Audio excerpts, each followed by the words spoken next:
এখন কটা বাজে জানো তো? রাত 8:30 9টার মতো বাজে। আর তোমরা আমার এই বাসন দেখে অনেকেই ভাবছো আমি কি বাসন কখনো ধুই না নাকি? ধুচ্ছি বলেই তো তোমরা দেখতে পাচ্ছ, তাই না? কি বলতো, এই যে স্টিকার গুলো দেখছো না, এগুলো না কিছুতেই তুলতে পারছি না। রোজ একটুখানি করে রগড়ছি, উঠছে না বলে আবার জলে ভিজিয়ে দিচ্ছি। এখানটা কি জানো তো, আমার শুধু বাসন নয়, একবারে স্টোরেজ।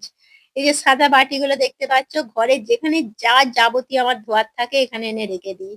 আর একা হাতে সবকিছুই করা, বাইরে কিছুদিন এতটা ঘুরতে হচ্ছিল, তার উপর শরীরটা ঠিকঠাক যাচ্ছিল না, তাই এখানটায় সব জমিয়ে থাকে, যখন যেমন পাই ধুই।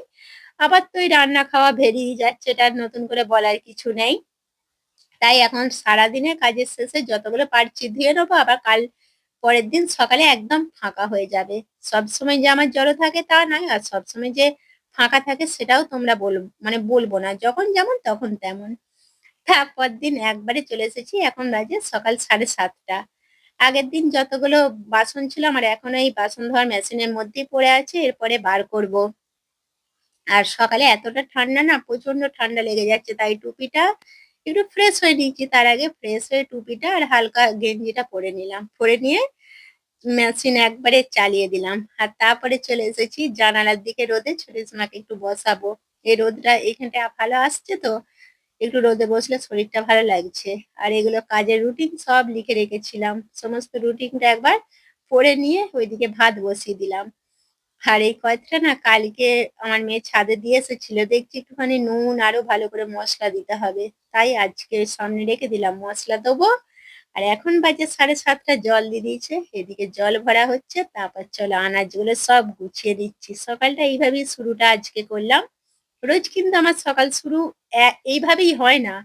আমার যেদিন যেমন সেদিন তেমন, রাত্রে কাজ যদি না করতে পারি সকালটা এইভাবে শুরু হয়। আবার যদি রাত্রিরে সেরে রাখি সকালটা অন্যভাবে শুরু হয়। হ্যাঁ, সকালে উঠে কিন্তু আমি আগে রান্নাটা আর কাচার মেশিনটা চালিয়ে দিই, তোমাদের বলে দিচ্ছি।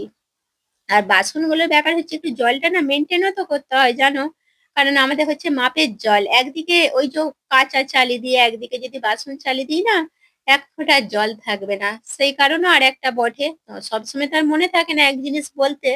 তোমরা হয়তো ভাববে দিদি ভাই কখন এটা বলছে কখন ওটা বলছে, মিছে করে, একদমই না। কারণ ওটা আমি আমার কাজের যেদিন যেমন জলটা জমাতে পারি সেদিন তেমন সেরে ফেলি।